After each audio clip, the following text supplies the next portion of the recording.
Welcome to another episode of Talking Timepieces, where we talk about watch collecting and horology. Today, we're going to take a look at the silver Snoopy Speedmaster, which is the 50th anniversary of the Apollo 13 disaster and Omega's role in helping save the lives of all those astronauts. You see, the Silver Snoopy is actually the name of NASA's safety award, and Omega won that award because the crew used their NASA-issued Speedmaster to time the important burn that they used the lunar module's engine to get the entire ship and the three astronauts safely home. Without the Speedmaster, they may never have made it home alive.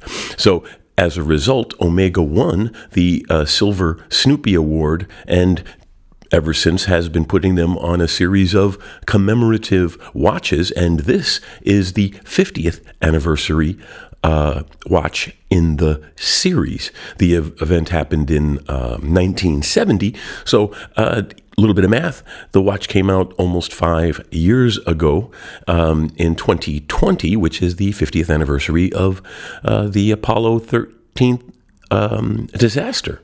So let's turn the camera around and take a look at this really interesting watch. So here's the box for the Silver Snoopy. A really nice box, but then Omega has always made nice boxes, and this is a really pretty box. You got your this is like their generic manual. It has like every watch they have in their catalog, and it talks about it in multiple languages and all of that other good stuff. Nice paperweight, I guess. Then again, some people may really want to read up on the instructions, but the box itself is beautiful because Omega does do a great job with these boxes. And this one, the only problem with a box like this is you use it the one time, you take it out of the box, and then you put the box in the closet until you either want to sell it or your kids have to dig for it after you die. But it is a beautiful box. I love this patch. It makes me almost want to strip it off of the box and attach it to a jacket or something. But it really is a sharp box. It's got those Velcro tabs, nice deployment, really nice presentation. You got Omega, little Snoopy, the famous tagline, "What can you do in 14 seconds?" which was written on the 25th anniversary, if I'm not mistaken, the one with the white face. This one also has a white face, but it is a panda dial. Just a beautiful, beautiful watch. And it comes with a little loop integrated into the watch holder. The cards are under here, but it is a very nice presentation.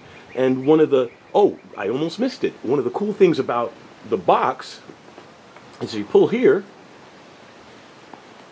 you get a little booklet, which Omega does in a lot of their watch packages. They'll put a little booklet and more than just an instruction manual. This, a little bit of history, gives you a little bit of depth on why the Snoopy Award exists, how it relates to the space program, and why it means that Omega has a Snoopy watch. Just a very, very nice presentation of a watch box. Here's the Omega Silver Snoopy Speedmaster, 50th anniversary of the Apollo 13 disaster in 1970. So that means that this watch came out in 2020.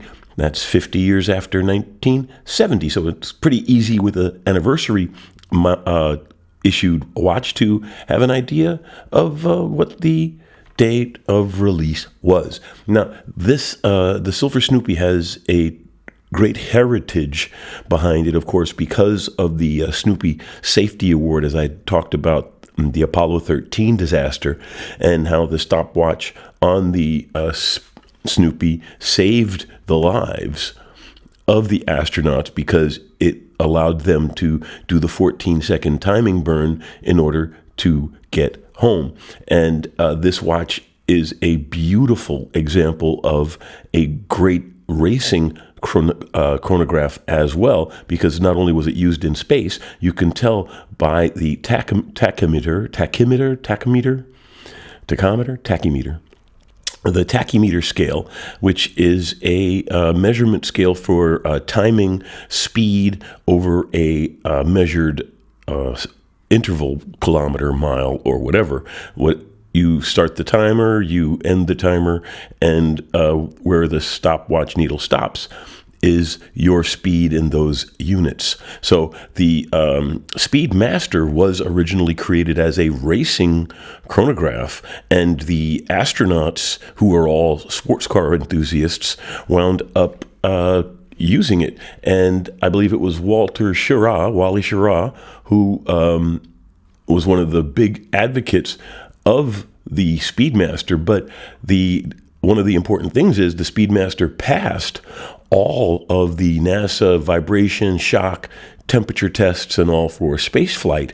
And several watches of the era, including Rolex, who didn't make their movements at the time, or at least they didn't in the case of the chronographs, failed the tests, because especially the thermal, because if the parts have bad thermal expansion ratios different from one another, it could wind up binding or slipping or just not keeping accurate time, even in cold weather or hot weather, depending on where the problem lies.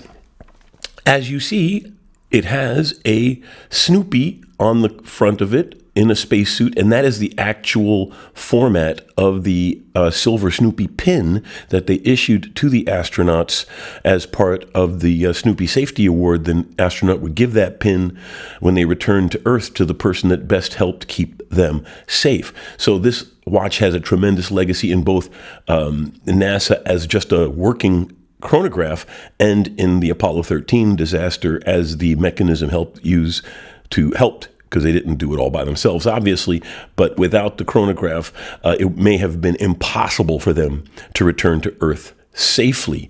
This dial is actually a treated silver dial. It has very, very faintly engraved, and it's not picked out in dyes or inks or anything, so you can't see it very easily, but there's a little AG 925 engraved on there to show that it's a silver dial. It has your typical Speedmaster case, lyre lugs, asymmetrical case to provide crown guard and pusher guards on the active side, as it were, and it is just a sharp looking watch. Now, this watch does come on a sailcloth strap with a standard Omega Tang buckle. I went ahead and had the Tang. Well, I happen to have an Omega deployant from my last Speedmaster.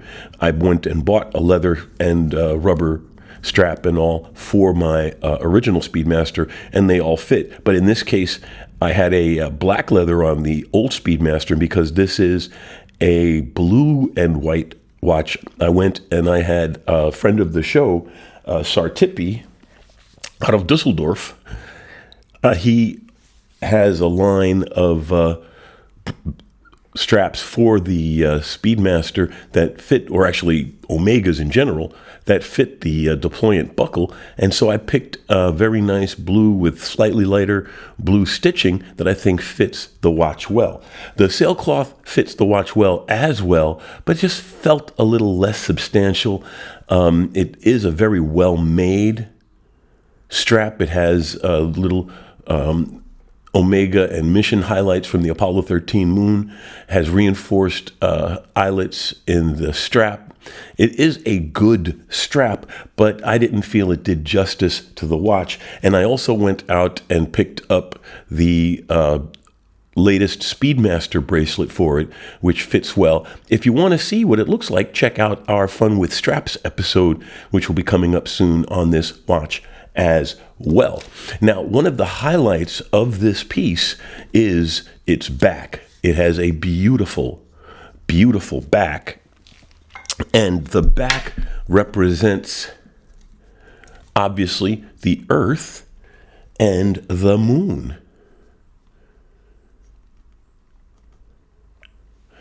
As you see, it says Eyes on the Stars. The standard Speedmaster says, mission qualified for space. And this one, as you see, also has a little command and service module doing the rotation. That is only visible while the stopwatch is moving, but the rotating Earth is visible all the time. The moon itself is laser etched on the back of the sapphire crystal, and in general, it is just a beautiful, elegant, lovely presentation of the Earth-Moon system, the heritage of the watch as a moon watch, and all of that. And even down to the little whimsical Snoopy command service module with Snoopy in there. If you look closely, you can see Snoopy inside the command service module. It's just a beautiful, beautiful watch.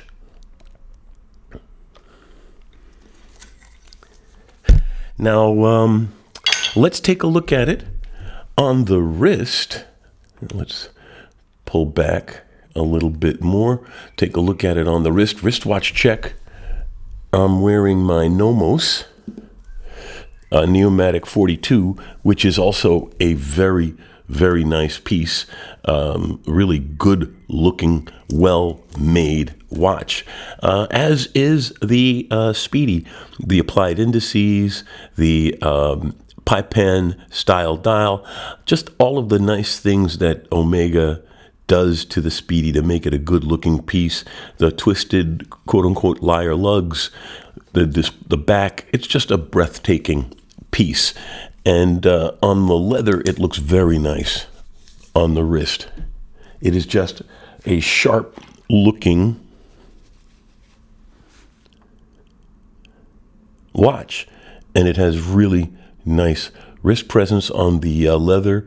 It looks good with the contrast blue and white, and all in all, just a lovely, lovely watch. So let's turn the camera around and close out the episode.